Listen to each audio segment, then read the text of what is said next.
Okay, students, this is a video about the review problems for test 4. I'm going to take a look at problem number 1. It's 3 to the 3x plus 6 is equal to 1 over 27. Now 1 over 27 is 1 over 3 cubed, but if I move the 3 cubed up to the top, I should get 3 to the negative 3. We talked about that. So here you go. If the bases are the same, the powers have to be equal to each other. So 3x plus 6 has to equal to negative 3. And let's move the 6 over here. So that's what? Negative 9. And we'll divide by 3. So x is equal to, well, negative 9 divided by 3 is negative 3. So that's the answer for question number 1. Let's take a look at question number 2. Question number 2, it was e to the x plus 8 is equal to 1 over e to the 4th. Now remember, we can move that base up to the top there. That's e to the negative 4. And if the bases are the same here and here, then the powers have to be the same. So x plus 8 is equal to negative 4, and x is equal to negative 12. Okay, so that's the answer there for number 2. I hope that helps. Now in the next couple problems, if you notice, it's going to pick another color here. Okay, so question 3, 3 to the x is equal to 11. We could take the log of both sides here. The log of 3 to the x is equal to the log of 11. And remember the property here, we could move the x to the front.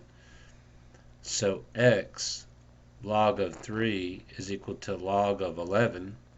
And notice we just solve for x. We solve for x by dividing both sides by log of 3. So x is equal to log of 11 over log of 3. Of course, you got to do that on your calculator. Log of 11, don't forget to close your parenthesis, divided by log of 3 is going to equal 2.18. 2.18. All right, let's look at number 4.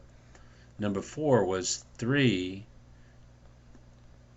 e to the x is equal to 29. Now we can't do any manipulation until we get rid of this 3. And the way we're going to do that is we're going to recognize there's a multiplication there. So we need to divide both sides by 3. When we do that, we have e to the x is equal to 29 over 3. Now there's a couple ways to understand how to do this problem, but that looks like an exponential form. And we have practiced over and over how to change from exponential to log. So let's try that. Log, what's the base? E, what's the number? 29 over 3 is equal to the power. Now we should recognize this log base e of really ln. So the answer is just ln of 29 over 3. So you take a calculator and the ln of 29 divided by 3. And when you do that, you get 2.27. 2.27. So that's how you do those two questions.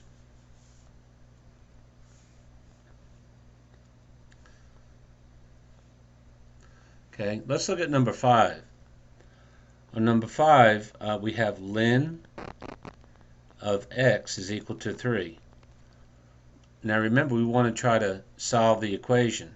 We seem to be stuck right now, but if we remember, that's just log base e of x equals 3. And now it's a little bit easier. We know that the base to the power is equal to the number.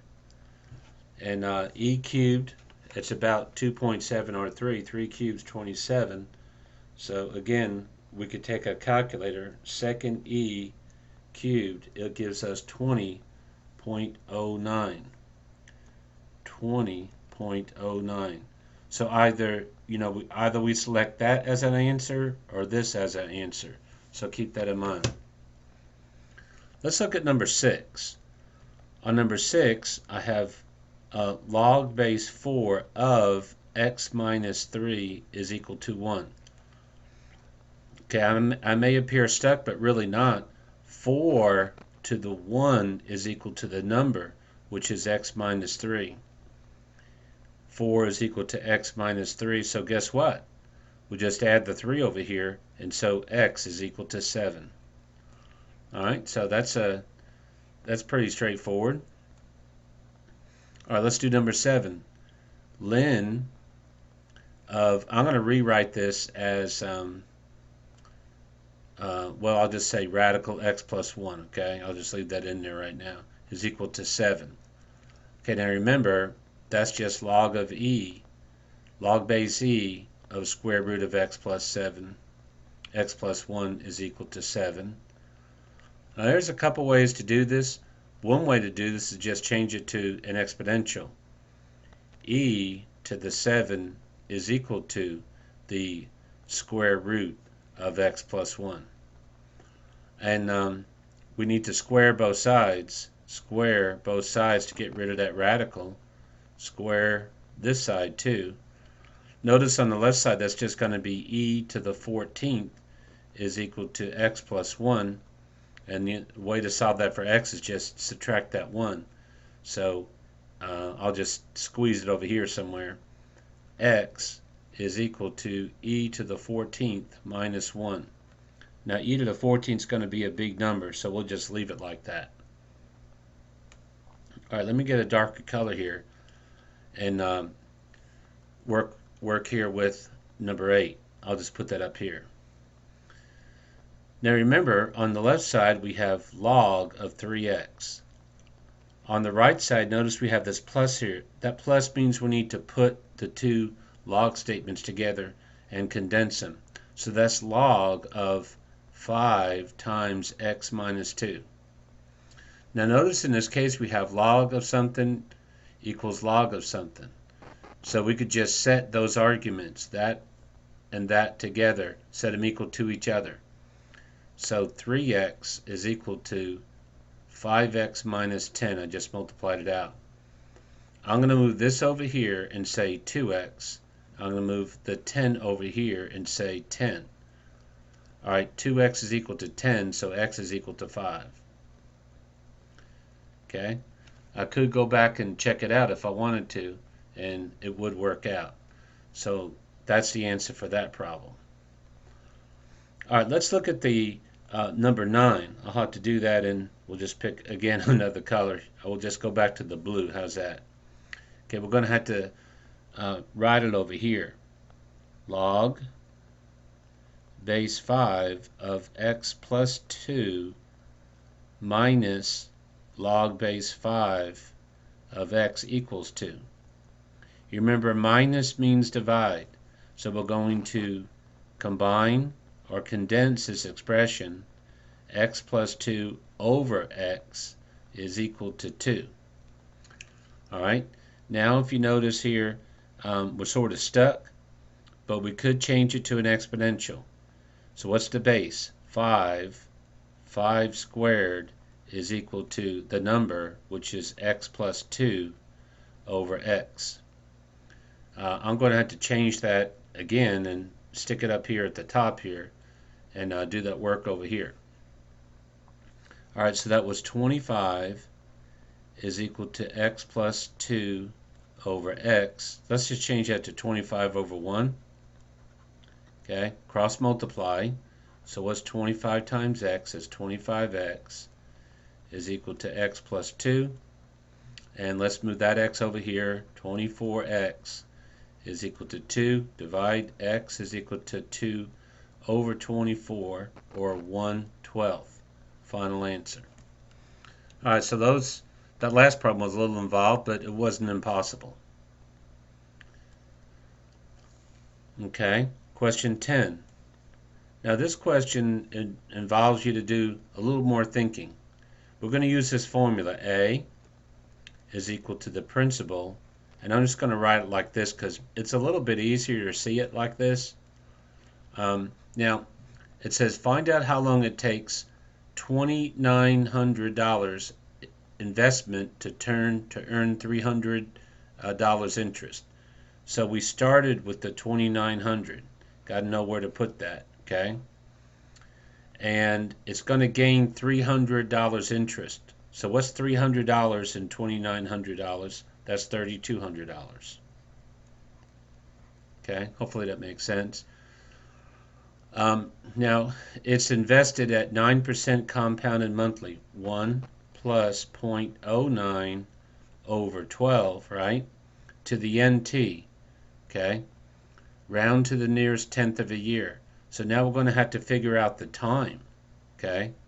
How can we figure out the time? Find out how long it takes. All right, so what we're going to have to do is do the log of 3,200 over 2,900. That's equal to 1 plus 0.09 divided by 12 to the 12t. Remember, we're going to have to take the log of this side too. We're taking the log of both sides. And we're trying to get to this t right here. So what we're going to do is we're going to move the 12t to the front and do a division. So 12t log of 1 plus 0.09 divided by 12. And then here we have log of, we could simplify that and say 32 over 29. Okay, and remember we're solving for t. So let's get everything to one side. So t is equal to, let's make it easy. Let's just take the calculator and figure out what the log of 32 over 29 is.